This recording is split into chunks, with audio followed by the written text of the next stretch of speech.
After spending so much time on Masters of the Universe, I thought it would be best to dial things back a little bit.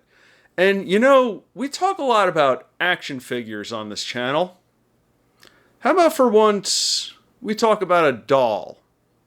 Raggedy Ann feels like one of those characters that needs no introduction, but few probably realize how long she's been around. The character was created in 1915 and began appearing in a series of children's books starting in 1918, making her one of our oldest pop culture icons, predating even the likes of Mickey Mouse and Felix the Cat. The world quickly fell in love with Raggedy Ann, her brother Andy, and their friend Camel named Camel.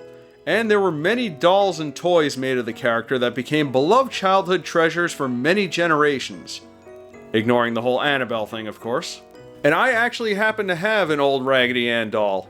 She actually belonged to my mother, and somehow she found her way into my toys when I was a kid. Based on what she's told me, she was purchased sometime around the 1960s. And she's actually very big, too.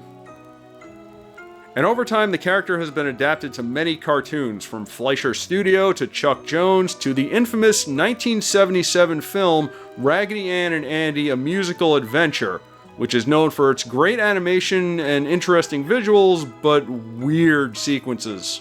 Whatever they were on when they were making this must have been really good. Then the 1980s rolled in and almost every toy got a cartoon, so sure enough, Raggedy Ann joined in with The Adventures of Raggedy Ann and Andy, a short-lived 13-episode series produced by CBS that originally aired between September and December of 1988. The show has been mostly forgotten about. In fact, I barely remembered it until I found out it was released on DVD. Yeah, this forgotten show got a full DVD release, and yet there are so many other more well-known shows that didn't. Where's Mighty Max? Where's Bionic 6? I don't even have a VHS of that one. Whatever, let's just watch the show. There's no justice in this world. Oh, thanks. So each episode opens with Marcella, who has been a recurring character in a lot of Raggedy Ann media, playing with her toys, but after she conveniently leaves, all of her dolls and stuffed animals come to life. You know, like all toys do. The always optimistic sweetheart Raggedy Ann is voiced by Christina Lang, who also voiced Velma on a pup named Scooby-Doo. I think the treasure's on that island. Jinkies, broken glass. The always ready to stand up to a bully and fight for his friends Raggedy Andy is voiced by Josh Rodin, who previously voiced Popeye Jr. on Popeye and Son. I'll handle this. Get him! Here you go, Haggy. As appropriate as that is, I apologize for reminding you all that that exists. The camel with the wrinkly knees, yes, that's his full name, is surprisingly voiced by the hilarious Kenneth Mars. I just hope we're not barking up the wrong tree. Oh, Camel. Once a Frankenstein, always a Frankenstein. There's Sunny Bunny, voiced by Katie Leigh. You took the rabbit instead of the dog. I don't mind. Really, take me. I'm better than a dog. He's a bit slow. Then there's Raggedy Dog, voiced by Dana Hill. Where's Fido's ball? Wow, what's that? He looks like a treasure map. And Raggedy Cat, voiced by Kath Sose. It is quite unusual, and it does look good on me. Yeah, they just added Raggedy to their name and created a new character. Hey guys, look, it's Raggedy Snarf from Thundercats, but he's Raggedy Snarf now, so he's part of Raggedy Ann. Here's Raggedy Spyro the Dragon from Kid Robot. Isn't that cool? He's now part of this. Here's Raggedy Bulbasaur. Why not? We have Bulbasaur involved. Here's Raggedy Duck. There you go. We'll jam him in there. Here's Raggedy Shark. We'll have a Raggedy Shark. Why not? Here's Raggedy... whatever this horrific thing is that I have for some reason. My point is, you can't just put a word in front of something and declare it a new character, alright? That's just absurd. Finally, we have Grouchy Bear. Yeah, not Grumpy Bear, Grouchy Bear. Legally distinct.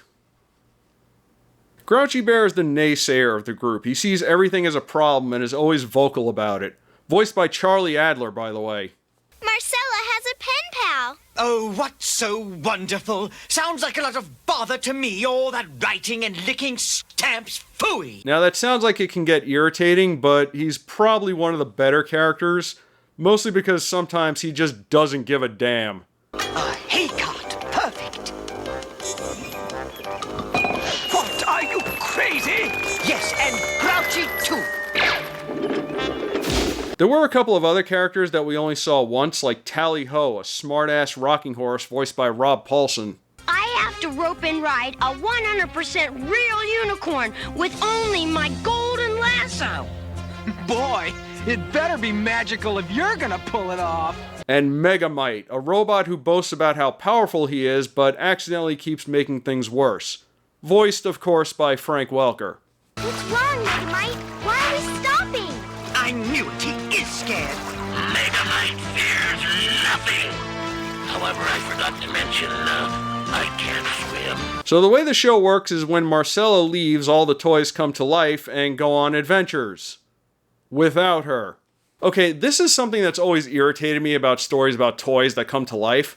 Why do they always gotta do stuff without their kid? Seriously, I've seen so many examples of this. Toy Story, that Jim Henson's Christmas toy special. Why do they always gotta hide? Some might argue that it would freak people out, and while some people might get freaked out by that, not a kid! I mean, come on! If my He-Man and Lion-O action figure came to life and wanted to go on adventures with me, that would be awesome! And this show is no exception. What makes it even worse is I've seen cartoons where Raggedy Ann is hanging out with a kid. But here, they just abandon her to have exciting adventures. Hey, you wouldn't do that to me, right? Oh, good. See, she's one of the cool ones. Oh, and how do they go on adventures? They just leave. Yeah, they just leave the property and they're interacting with fantastical creatures. That makes no sense. The house looks like it's in a normal modern suburb, and it's not like they go through a portal or something. As cliched as that would be, at least it would explain this. No, they just kind of wander 100 feet away from their house and they run into crazy stuff. What is going on in this world? It's never explained. And they have a villain they have to thwart, a wizard named Cracklin, voiced by Michael Bell, who I barely recognized. Fools, ruining my perfect plan for gathering gold and treasures. When they get here, I'll have them turned into nothings. He has two minions named Tick and Tack, both voiced by Charlie Adler, doing a not quite appropriate voice for them. You forgive us, your great wizardness, Cracklin. Yeah, we've been you know. The thing is, Cracklin isn't incompetent. In fact, he's proven to be a formidable wizard several times. And yet his plans are constantly being thwarted by a group of dolls. Guys, we may have found the worst Saturday morning cartoon villain of all time. Seriously, Gargamel would laugh at this clown. There were actually quite a few surprising voice actors in the show. I already mentioned the main cast, which is full of recognizable voice actors from the time, but there were a few others to note. Marcella is voiced by Tracy Rowe, who would later voice Steph on Freakazoid. Oh, Anne! Look at my locket! I just couldn't wait to show everyone. Leave Professor Jones alone. He's doing the best he can. Her cousin David, who brings over Megamite, is also a familiar voice. Marcella, you make it sound like those stuffed rags are alive. Now Megamite is alive. That's Danny Cooksey. Yeah, before he made it big. I barely even recognized him at first. Oh, and do you like Jim Cummings? Because he's in a bunch of episodes. I'm Trollet, and the egg is mine. Guard this child as if your lives depend on it. They do. You're cooking in stew now, me hearties. Though basically playing the same character. And now, these messages.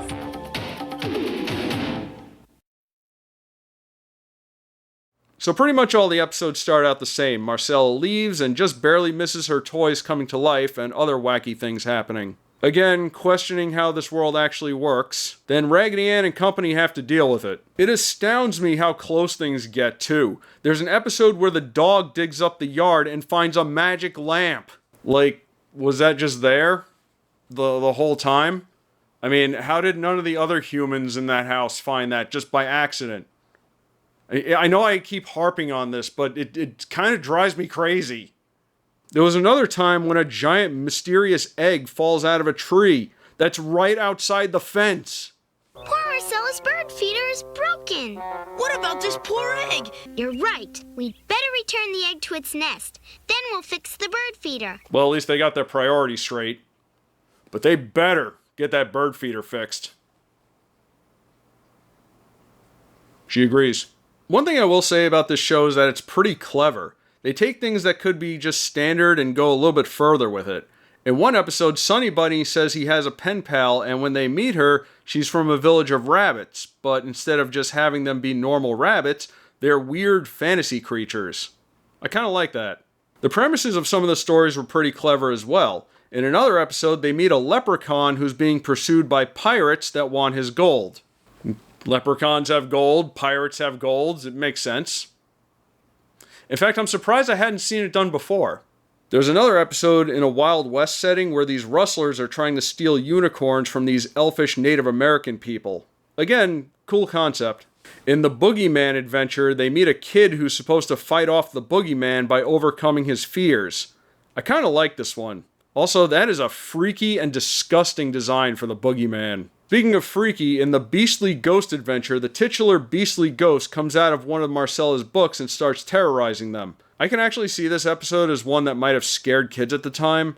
There's a lot of running around and screaming. You can't get away from me! Come back here! Eventually, they have to stop him by going into the book, which at least explains how they go on their adventure. Though this gets real weird when they encounter one of the other characters in the book. You're Rebecca. That's right. But who are you? You're not in this story. We are now. They're actually self-aware? Okay, look, this show's crazy enough, alright? We don't have to get meta. They had a Christmas episode, too, where they meet up with other characters they met in previous episodes. This must have been real neat if you've been watching the show.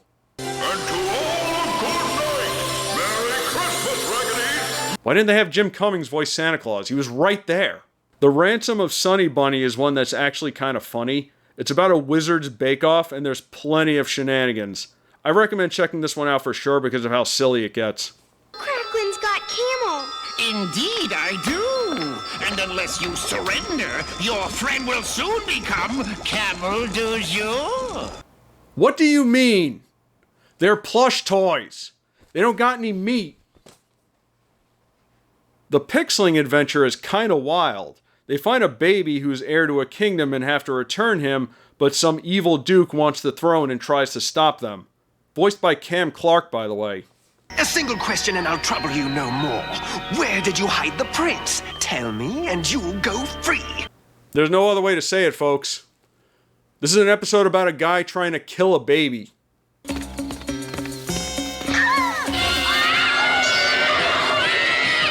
By the way, they find out about this from a magical hologram of a mysterious woman in a veil, and the baby's name is Luke. That seems vaguely familiar. Speaking of which, in the Warrior Star adventure, Marcella gets a sweet new set of action figures, and the Raggedys get sucked into the box. Again, at least that explains how they go on their adventure. Anyway, they end up in space during a conflict where some rebels, led by a princess, are fighting off the army of an evil tyrant. I actually do remember watching this one when it first aired on TV and thinking how weird it was seeing Raggedy Ann in space. Though I suppose she's done weirder stuff. But yeah, this whole episode is just Star Wars. And they don't even try to hide it. This is the planet Mazzola, a world I ruled in peace until the evil wizard Ludlum gained control with his army of stormtroopers. They even call the faceless goons stormtroopers. I mean, yeah, I know the term existed before Star Wars, but come on! On the plus side, the main villain is voiced by Tony Jay in one of his earlier voice roles. If you surrender, I promise not to harm you. I'll give you a moment to decide. And then after he gets defeated, he shows up in Marcella's room as one of the action figures. Oh, what's this? A figurine. I didn't see this before. And it's of nasty old Ludlow.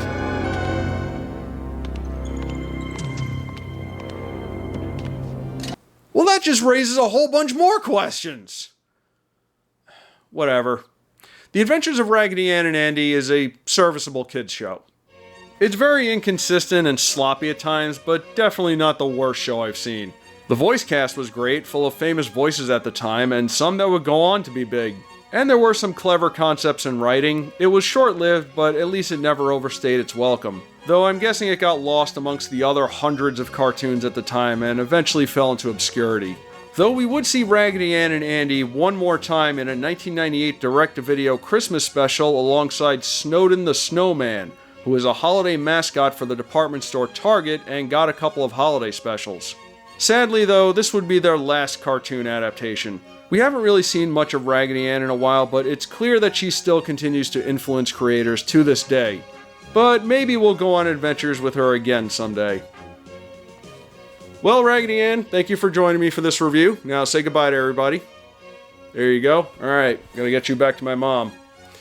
Well, that was a fun little break, but next time, we're gonna get back to our normal stuff.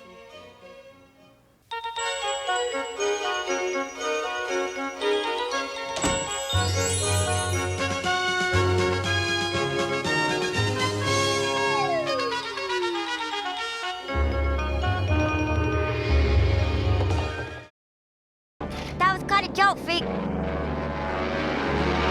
That was quite a joke, Freak. All right, Steph, we got it.